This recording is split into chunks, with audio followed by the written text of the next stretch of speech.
dans un régime parlementaire, c'est le peuple qui est souverain, et en particulier, être souverain, ça veut dire être le juge en dernière instance. Juger et gouverner, c'est la même chose, en fait.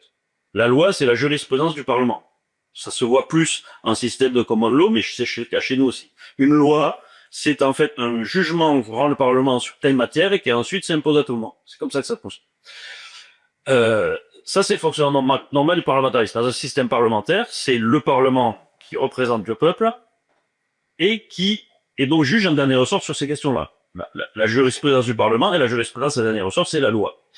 Et nous, on a un système dans lequel on a le Conseil constitutionnel. Le Conseil constitutionnel, c'est le vrai juge en dernier ressort, qui est donc pas le peuple, qui n'est pas une émanation de l'élection par le peuple.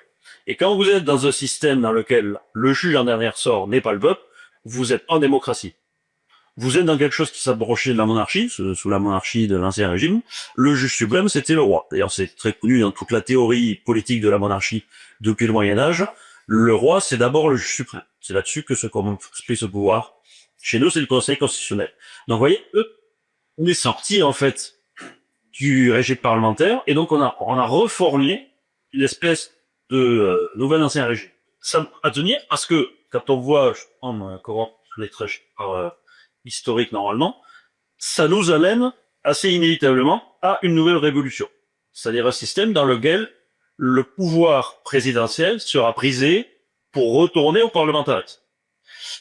Et je disais que soit on arriverait à réformer ça de manière pacifique, soit ça serait beaucoup plus violent.